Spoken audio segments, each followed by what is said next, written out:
Микрорайон Яркий – один из самых быстрорастущих в Уфе. Здесь активно возводят новые жилые кварталы, в дома заселяется все больше молодых семей. Сады и школы – очень востребованные объекты. В середине января 2021 года в микрорайоне Яркий в Уфе открыли детский сад номер 202. Ребят там учат сразу 3 языкам – русскому, башкирскому и английскому. Глава Башкортостана Ради Хабиров в рамках рабочей поездки по Уфе на этом объекте.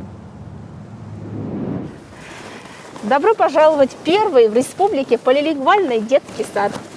Строительство детского сада началось в августе 2019 году.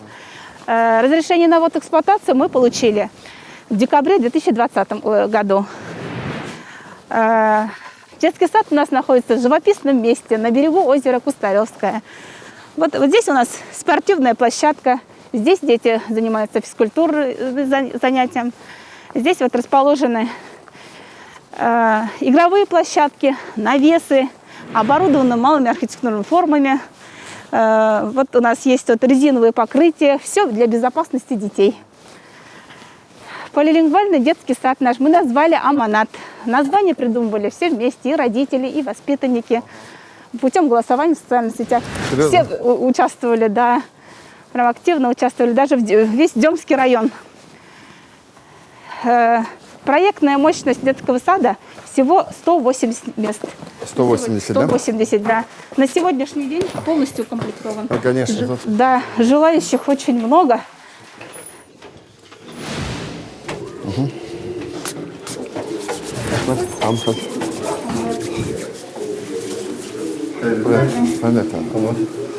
Приемный. Ага. Здесь у нас пищеблок. Для здоровья детей очень важно. Конечно. Да.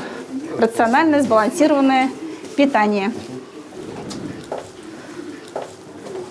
Пищеблок у нас на сырье. Вот отдельные цеха, горячий цех, холодный цех, мучной цех, все отдельно. В общем, как положено. Мясо, рыбный цех, все как положено. Да. Овощной цех, оборудование. Самый дорогой у нас пароконвектомат, удобство для нас. Чтобы им теплое попадало, да, на стол? Шеф-повар очень радуется. Здесь мы принимаем продукты. И все отсюда, все раздатка идет, да? Да, пищеблок. Вот. Как я уже сказала, детский сад полилингвальный. Полилингвальное образование сейчас вот очень востребованное. Родителям очень нравится. Некоторые интересуются, спрашивают, а некоторые уже знают, приходят, специально даже вот приходят. Детям тоже интересно.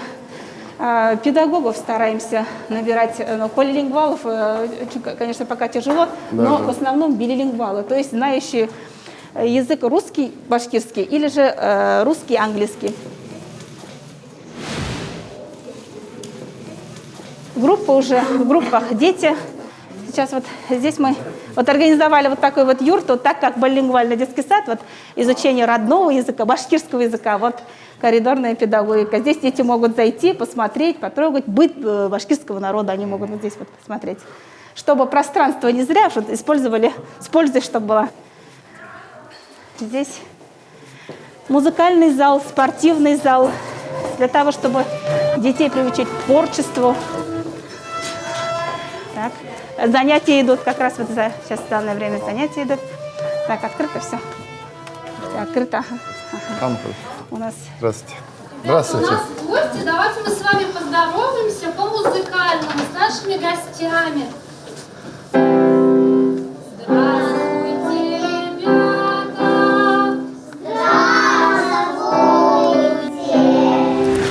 Здравствуйте! Это сегодня праздничная такая, да? Музыкальный зал полностью комплектован вот, на выделенные лимиты. Оборудование. И преподаватель музыки есть, да, получается? Да. У нас в штате 2 преподавателя. Одна с знанием фортепиано, другая скрипки. Вот в будущем хотим, чтобы она и кружок вела. Чтобы И танцевальный, наверное, надо. Хореографию. Да, хореографию да. тоже. Алина Ириковна у нас и хореографию ведет та же самая.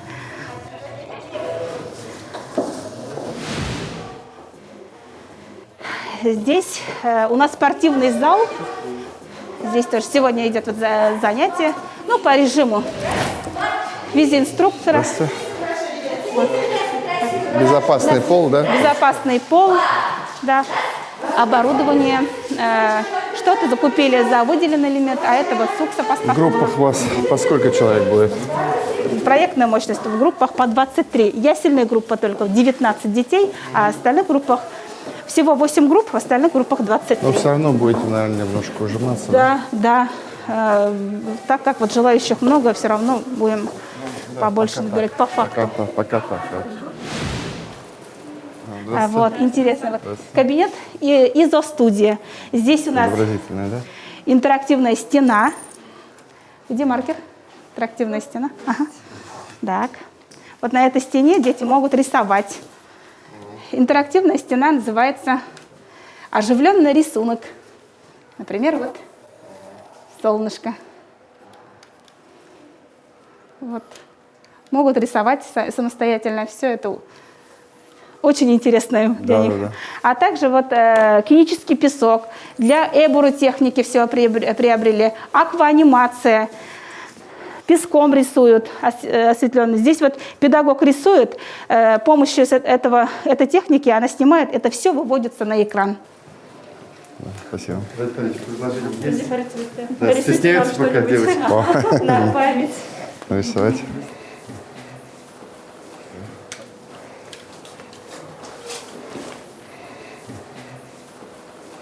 А мы заламинируем. Да. Я в детстве медведя учился рисовать.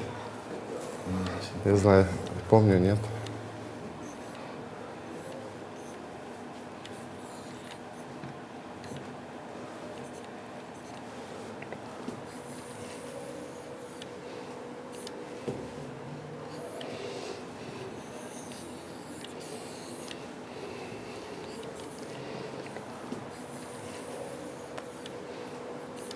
О, какой медведь получается.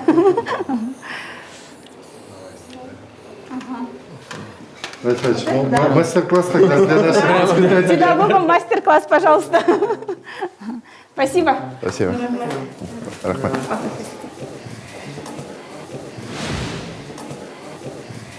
Идет занятие, мы можем группу посмотреть. Здесь вот приемная, здесь дети приходят, раздеваются, вещи оставляют, а дальше игровая. Так. Здесь занятия проводят. Здравствуйте. Здравствуйте. Здравствуйте. Здравствуйте. Это подготовительная группа. Мы выпускников готовим именно для нашей полилингвальной школы, которая находится здесь, в микрорайоне Яркий, 162-я. Ну, нравится вам, ребят? Нравится, молодцы. Спасибо.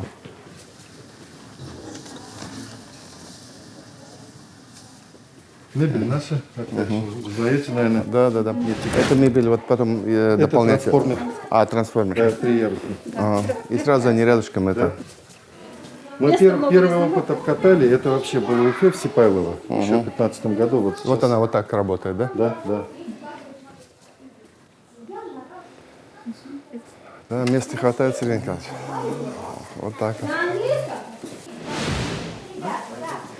Буфетная отдельная для младших воспитателей, которые с старых детских садов пришли. Для них это просто красота, они прям радуются, работают.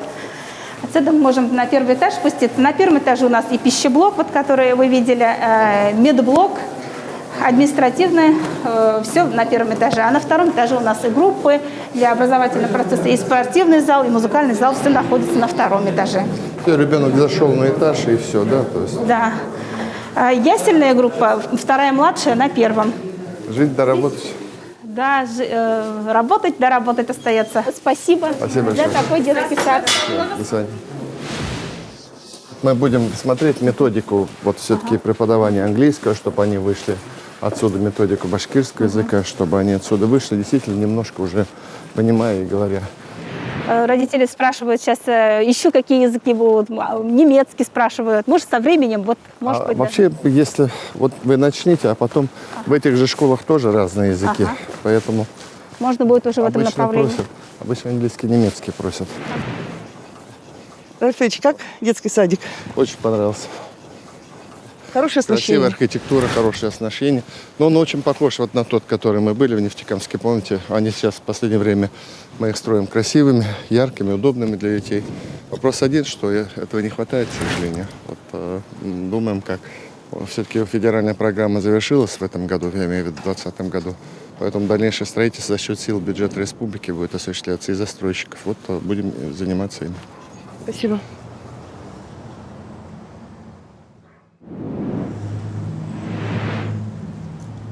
В Башкортостане расширяется сеть полилингвального образования. Совсем недавно, после новогодних праздников, в Нефтекамске открыли 4-ю в республике полилингвальную школу. В Уфе, в микрорайоне Яркий, с 2019 года работает полилингвальная школа «Смарт». Там развивают новые направления. Открыли Центр цифрового образования для детей IT-Куб. Ребята изучают языки программирования и основы кибербезопасности. Глава Башкортостана Ради Хабиров в полилингвальной школе номер 162 «Смарт» города Уфы.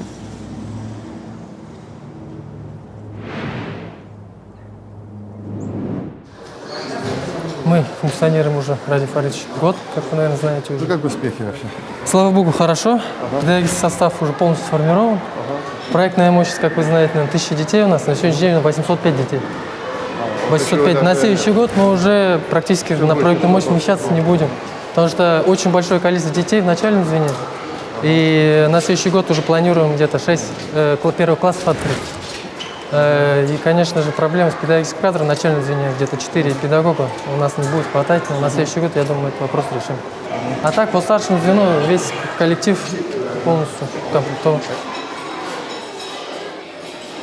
Это у нас столовая сейчас. Посмотрим, как Давайте, как скажете. Здесь обработка рук, видите. Это завтра? Это у нас завтрак, начальное звено. 1-4 класс. Здравствуйте, приятного аппетита, ребята. Вот это бесплатная моя. Это бесплатно, да. Первые классы. Вкусно? Вкусно, говорю? Давайте, кушайте. Вся еда теплая. Готовим здесь.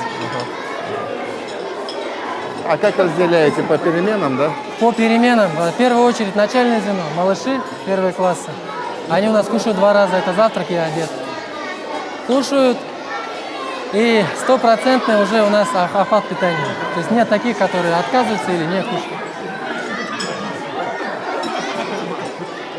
Вот я вижу, вот Очень довольны питанием. все они покушали, вот все.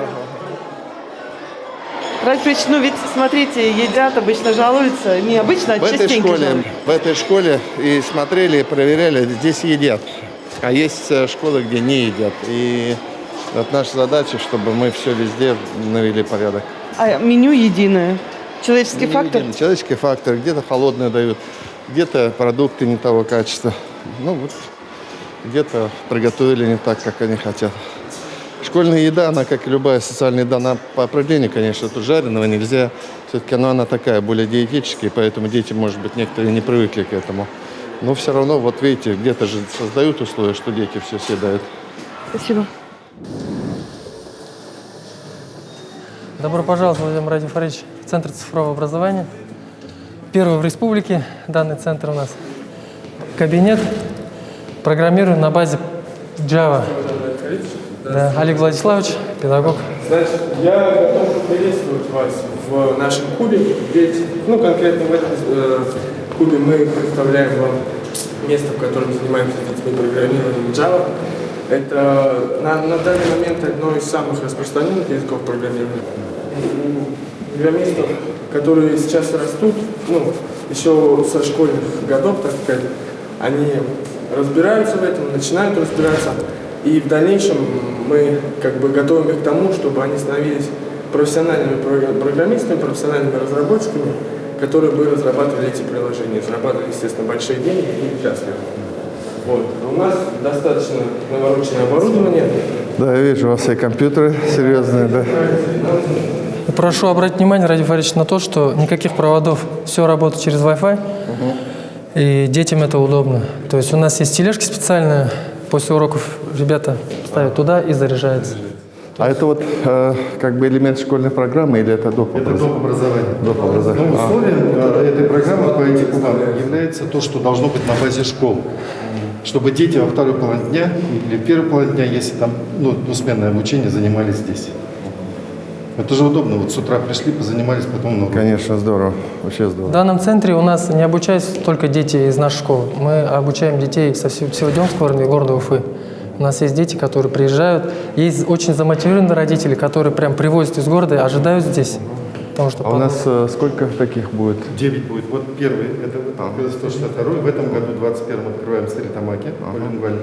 И дальше все вот 7 на 22 год у нас. А в Уфе еще будет, наверное, да? Ну, надо Уфе еще Надо обязательно, Уфе, да. как минимум, в северной части, центральной части. А сколько, вы говорите, ушло на ремонт? Где-то 2 миллиона, да? ремонт 2 миллиона, да, более 2,5. На 13 миллионов на оборудование. То есть 15 миллионов и так далее. Но самое главное, вот ребят найти, которые преподают. Вот Которые... в кадры важный вопрос. Старшие курсы подбираем, даже у котов. А вы сами в Деме живете или? Да, сам в Деме То есть вам живу. удобно, в принципе, здесь? Да, да, мне даже ближе. Я до этого 2 года работал в училище, то есть со студентами работал. А сейчас и здесь ближе к дому, и с детьми мне приятнее самому работать. Ну, они поменьше, и когда они узнают что-то новое, у самого вот это. Ну да, радость, да. Интересно, Даже приятно. здесь вот возьми то, что про оборудование. Дети, когда пишем код одного дня, ну, то есть я могу транслировать на телевизоре и объяснять правильно, а они могут это транслировать, когда сделали задание. То есть я не могу не бегать по всему ряду, он сделал, и я вижу это в телевизоре у него. Таким образом происходит работа. А какой охват вот IT-кубом детей? У нас Здесь, в этой школе, сколько охват? примерно? Охват на сегодняшний день более 250 детей. Да. Мы, когда была дистанционно, охват больше был, конечно. Ну, мы на мощность выйдем. Я думаю, месяц-полтора. Да, и все еще идут записи. Да, Записи да. детей идет все еще. Мы же только вот лицензию получили, вот буквально с 1 числа января. Спасибо. Спасибо. IT-куб, вот, наверное, вот это вот. Да, вот это вот вот. Вы это специально под полностью. это Да. выделили место, да? Там есть определенные условия, Радик Фаридович, чтобы квадратура помещения соответствовала. Вот у нас, слава богу, позволило это. Это, кстати, не во всех школах у нас можно будет. Вот хочу вам показать, представить кабинет. Да. Здравствуйте. Python. Лариса Александровна, педагог по направлению Python. По-русски Python. По-русски Питон. Добрый день, уважаемые гости. Борис Ильич. Мы находимся в кабинете, где ребята изучают язык программирования Python. Его так называют в простонародье Python, вообще-то звучит, да? Но интерес в последнее время к нему возрос. Последние 2 года и школьники очень хотят его изучать, и даже опытные программисты тоже перешли на него. Возможностей у него достаточно много, очень много возможностей. Запросы в Google обрабатываются на Python, на нем созданы программы графические, Blender, GIMP, все вот это, все бесплатные приложения, которые в России разработаны, они все созданы на Python. Единый государственный экзамен включен как альтернативный язык, да. С желанием ходят дети, нет? Что? С желанием ходят. Да, у нас очень много А желающих. классы какие? Все, с 5 до даже 10-11 класс ходят. Ну, 10-11 цель другая, они к ЕГЭ готовятся, они вот, изучают, потому что там альтернативы, да, с Паскалем, Си, а 5-6 они хотят. Ну, шикарные условия. Да. Спасибо большое. Спасибо. Вот это, Радик Фаридович, прошу обратить внимание, здесь у нас во время перемен у детей мозговой штурм, играют в шахматы. А играют вообще, нет? Есть. Но перемена короткая, оставляют, ну, конечно. потом продолжают. Да, да, да. Партию уже можно растянуть на весь учебный день. Ну, просто кто-нибудь приходит. Нет, у нас дети очень. А у вас есть методист по шахматам или преподаватель по шахматам? Преподаватель по шахматам есть определенно в школе. То есть отдельно в школе, да, в школе. Хочу вам показать, Радик Фаридович, очень интересный кабинет. Это кабинет Здравствуйте. с кибербезопасности, цифровая гигиена, да. Вот педагог у нас Дарья Александровна. Старший курс, готов? УГАТУ, старший курс. Здравствуйте, уважаемые гости. Мое направление называется «Цифровая гигиена и работа с большими данными». В целом это направление предполагает подготовку детей к профессии трудоисследователя, профессии будущего, которая была востребована в новых профессий. А в целом мы с детьми, на самом деле, у нас очень большой профиль работы, потому что мы занимаемся работой с персональными данными, защитой информации, что является сейчас невероятно актуальным. Вы сами понимаете, информация невероятно ценный ресурс в современном мире. Помимо этого также предполагается работа с big data, большими данными, да, то есть это база данных. Ну и, конечно, самое главное – это выяснение мотивов злоумышленника. Это попытка сделать так, чтобы нашим сознанием не манипулировали. И это тоже не менее важно. Идея, вот чуть позже, когда уже со школьниками, еще старшее поколение сюда тоже приводить, они больше подвержены вот как раз Я кибератакам. понимаю, но сюда как заводить? Вечером? Вечером. Да, после 7, после 8 вечера. Нет, давайте сперва, чтобы дети. Ну, пока школа. Основной акцент вот нашего центра, чтобы дети были дружные в команде и работали в команде. Это очень важный фактор для нас. Спасибо. У нас рейтингование школ ведется же. Есть, да. Но они как? Городские и сельские Ну, отдельно. вот они как? Но они вне конкурса будут после этого. Они, понятно, но все равно там. А вот ну, показатели ЕГЭ, это, наверное, этот год По покажет. Всероссийской олимпиаде школьников, кстати, пошли. Чего вот, ну, неожиданно, потому что за 2 года школу обычно не выстреливает. В этом году уже на рекэтап, на региональный республиканский этап Всероссийской олимпиады школьников вышли. У них победители уже в этом году есть. Вот я и говорю, чтобы они все-таки начали нам давать, что это. Ну, учителей, потому что прокачивают. Кабинет мобильной разработки. Андрей Александрович. Добрый день, уважаемый Константин Борисович. Я являюсь педагогом по курсу «Мобильная разработка». Ни для кого не секрет, я думаю, что уже у каждого второго есть мобильный телефон, гаджеты и все тому подобное. Тема очень актуальная. На курсе мы изначально обучаем детей фундаментальным разделам информационных технологий и программирования. То есть закладываем фундамент, после чего мы переходим к практике и используем накопленные знания уже при программировании. На компьютерах, на ноутбуках, которые у нас есть, мы пишем программный код. Далее, там же мы его обрабатываем, меняем, что не понравилось и все там подобное. Далее мы перебрасываем с компьютера на планшеты и уже даем кому-нибудь либо попробовать, либо уже сами смотрим, что понравилось и что нам не понравилось. Набираем детей 9-10 классов, которые владеют алгоритмическим мышлением, которые базово знают хотя бы один язык программирования. Но также и детей набираем, но там у них курс немножко упрощенный. Наша задача не просто научить детей создавать эти приложения, а вывести уже какие-то стартапы и все тому подобное. От идеи к дистрибуции, так скажем. Здорово. Спасибо. Да, спасибо.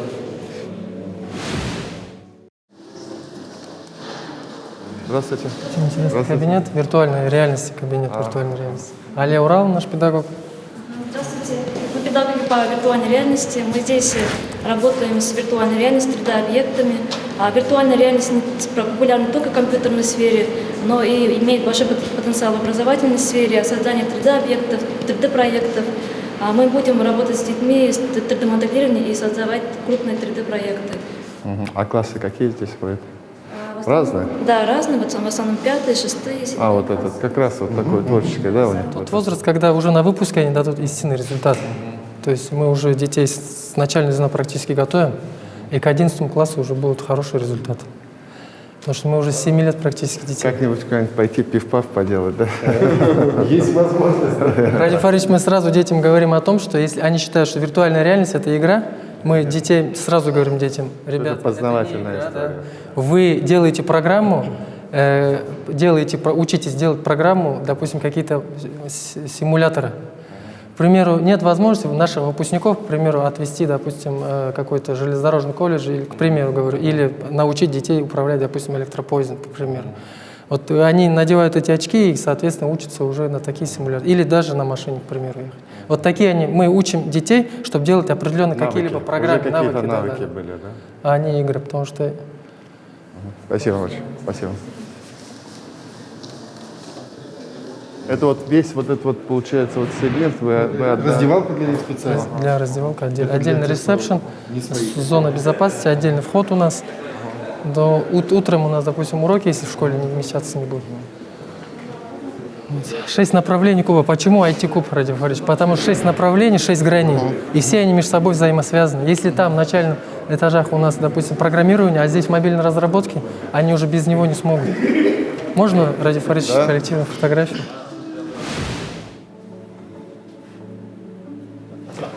Спасибо, ребят, большое. Удачи вам. Спасибо. Спасибо. Радик, позвольте вопрос. Смотрите, очень хорошее оснащение за счет федеральных средств, и это большая помощь нашему региону. Ну, во-первых, это помощь, но они сами молодцы. То, что вы про IT-куб, они выиграли на конкурсе. И вот мне министр докладывает, что мы на федеральном конкурсе мы заняли 3-е место. Вот у нас еще 7 или 8 школ, да, должны IT-куб. В этом году одна и 7 на 22. И 7 на 22 год. Поэтому вот я уж заехал просто посмотреть. Это для нас ведь важно что? Это 2-я наша полилингвальная школа. И как она развивается, вот они сейчас мне сказали и спортивный блок, и... 2-я в Уфе имеется в виду. 2-я в республике вообще. Да, вот. И ну, вот мы постоянно в центре внимания, потому что главная задача, чтобы не дискредитировать понятие билингвальной школы. Это школа, которая воспитает элиту республики. Вот об этом я говорю. Спасибо.